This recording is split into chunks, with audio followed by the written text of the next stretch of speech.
What is going on, everyone? My name is Under the Radar and welcome back to another Wi-Fi battle here on the channel. Now, last time we played Burge from the stream, and now we are playing a guy named Dan, aka Elmo, that I had again on Twitch. If you want to come battle me, link is down in the description below, of course.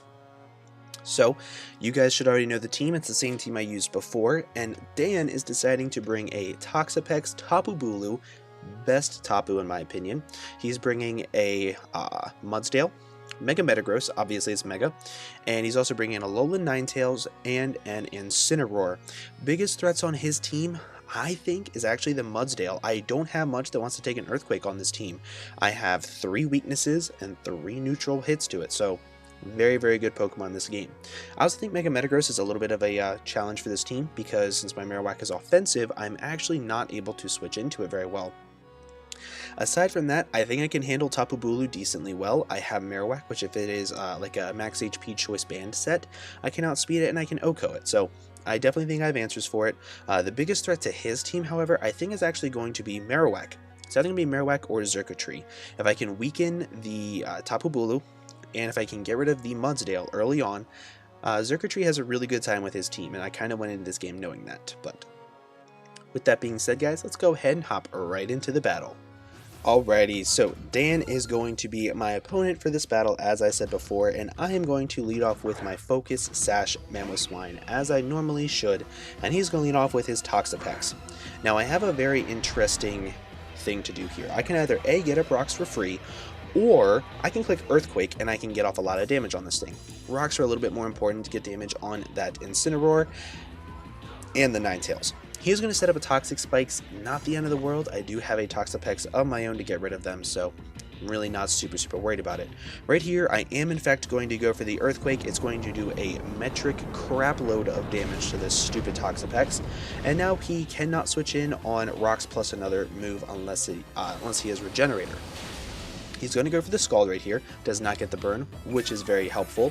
And as you're going to see, he does reveal to be Black Sludge. This is important because he's not Rocky Helmet, meaning I don't have to worry about clicking Flare Blitz with my Marowak and taking more damage from Rocky Helmet. Right here, I'm going to click Earthquake and hopefully get off a lot of damage on this Mudsdale and put it in range of Energy Ball from Xurkitree. No matter what, I cannot let this thing get off a bunch of free hits on my team.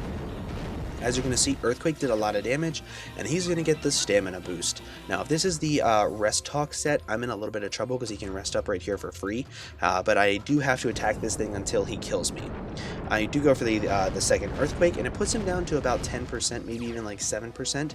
Get another Stamina boost, and now he is going to click Heavy Slam, easily OHKOing me. So now I am put in a little bit of a tricky position because I know for a fact he has Tapu Bulu to switch into my Xurkitree very easily, but I don't have another choice. Mudsdale is just way too threatening for my team to not kill it right here. But what I am going to go for is I'm actually going to go for, never mind, later on in the game, JK, I'm going to go for the Energy Ball, and I'm going to kill off the Mudsdale, and I'm going to get the Beast Boost. This is completely irrelevant right now in the game, simply because he has a Tapu Bulu to come in and drink +1 Energy Balls for breakfast. So right here, he's going to go into his Penza, who is the Metagross. Now, this isn't the end of the world because I do have a good amount of things to switch into it, force him to take some damage, and then put him in range of Thunderbolt from this later on in the game. And that's exactly what I'm going to do. I'm going to go into my Toxapex right here. I'm going to be able to get rid of the Toxic Spikes, which is really helpful, and I'm going to be able to force him to take his Rocky Helmet damage from the Meteor Mash, Zen Headbutt, whatever he would like to do. He's actually going to go for the Hammer Arm, which I think is a little bit of a misplay. I don't think Hammer Arm was the best play. I think Meteor Mash was, but that's just my opinion. So he's going to get the speed drop, take some Rocky Helmet damage, it does so much damage, and he is now going to go for the Zen Headbutt. He does connect it, and will this actually kill me? No, it does not. This is why Toxapex is absolutely disgusting. I'm going to get off the Liquidation, and I have another hard play to make. I can either stay in and let my Toxapex go down, or I can switch into something, let it take a bunch of damage, and save this thing for later. I decided to sack off my Toxapex simply because there's nothing on his team that this really walls aside from the Incineroar, and I have other plans for Incineroar in the back. So now I'm going to go back into my circuitry. I'm already poisoned, so what I can do here is I can just click Volt Switch. If he wants to go into his Tapu Bulu, I gain the Switch initiative, and Volt Switch does in fact kill the Mega Metagross. So I feel as though Volt Switch was my best play there. I think Beast Boost on Volt Switch is actually pretty dumb, just takes up more time, but that's just my opinion. So right here I'm going to go into my Primarina. I'm hoping that if he is not a banded Tapu Bulu, I can live a Horn Leech, so let's see if he is banded. He's going to take Rocks damage, which is actually pretty important, because if he is like Wood Hammer instead of Horn Leech, he's going to be taking a lot of damage very quickly. So right here, he's going to go for the Horn Leech, and let's see if he... Whoa, is that ever banded? That is the most banded of banded Tapu Bulus if I've ever seen a banded Tapu Bulu. So my Primarina is just going to drop very easily, and I'm going to go into my Marowak. I instantly force this thing out. I can drink a Horn Leech, so since I know this thing is forced out, this is the problem with Marowak. I'm going to click Earthquake, expecting the Toxapex to come in. But, wait, do I click? No, I think I click Flare Blitz, just safe play first time. Yeah, I click Flare Blitz first time, and he goes into his Incineroar. And as you're going to see, this is not a very good switch in to Alolan Marowak. Takes so much damage. But this is the problem with Marowak right now. It forces so many switches and plays that once you figure out what your opponent likes to do, it's very easy to play around. So, one other important thing to note is that right now he is in range of an Earthquake, even in grassy terrain. So what I'm going to do right here is I'm going to go into my Lay, expecting like a Darkest Lariat to come my way, and that's exactly what he goes for. This is such a cool thumbnail. I'm going to go ahead and I'm definitely going to use that for the thumbnail. And it does actually 0 to me. So right here what I get to do is I actually get to go for, I believe I go for U-turn, because I know for a fact that even though I get Grassy Terrain and Leftovers Recovery, Tapu Bulu can come in on this thing pretty freely, and I don't want to go for Leech Seed, just letting that happen and letting it come in for free. So what I'm going to do here is he's going to go into his Sarah, which is the Ninetales, and I'm pretty sure I go for U-turn, right? I'm pretty positive I go for a U-turn. If I don't go for U-turn, I'm going to feel like an idiot and I should have gone for U-turn. JK, I went for Dazzling Gleam. Okay, I made a bad play there. Puts him down a little bit lower in health, but it's not the end of the world. Right here, now that I am staying in, I think my best play is to just keep going for Dazzling Gleams to get this thing weakened down for Circuitry, because I can just come in and click Thunderbolt and kill it no matter what. So, as you're going to see, I do just keep clicking Dazzling Gleam, but he's going to go for the Hypnosis. This is huge, because I have a Natural Cure Comfey, so he's wasting his time and free damage on this Comfey because of the fact I do have Natural Cure instead of Triage. So, I'm going to keep gaining Leftovers and Grassy Terrain boosts, well, Leftovers Recovery, Grassy Terrain Recovery, however you want to say it. As you're going to see, now it disappears from the battlefield.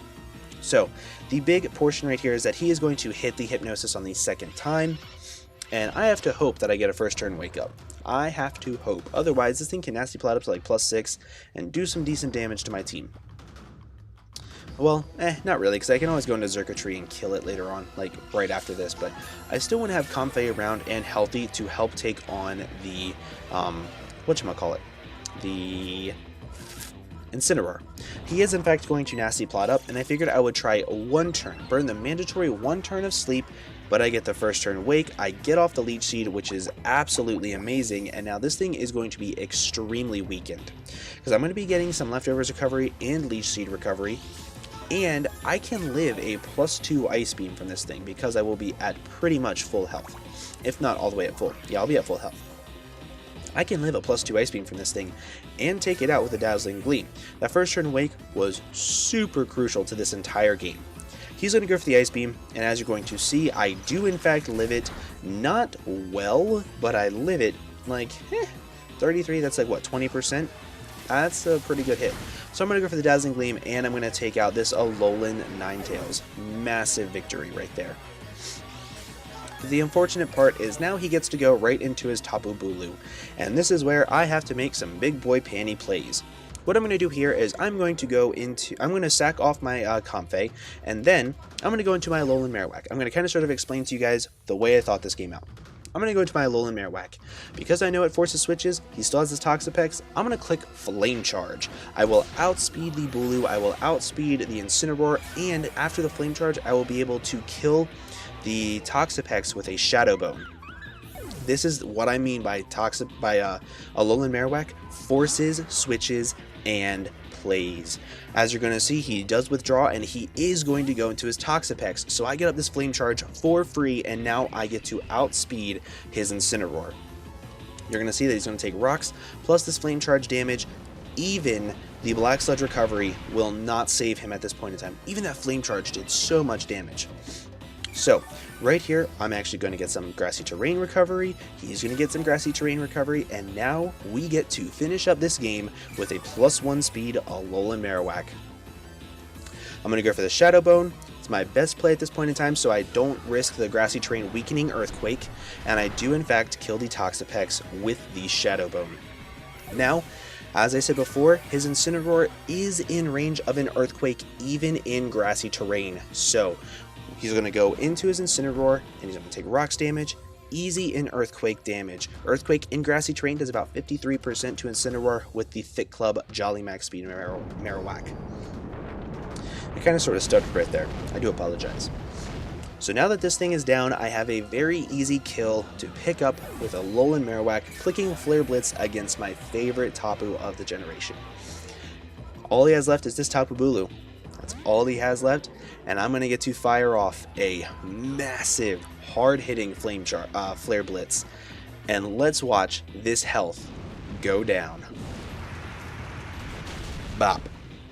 Massive, massive, massive victory this game is, showing how Alolan Marowak can be a massive threat offensively, not just defensively, as Pokeaim has very, very well sported at being especially defensive tank.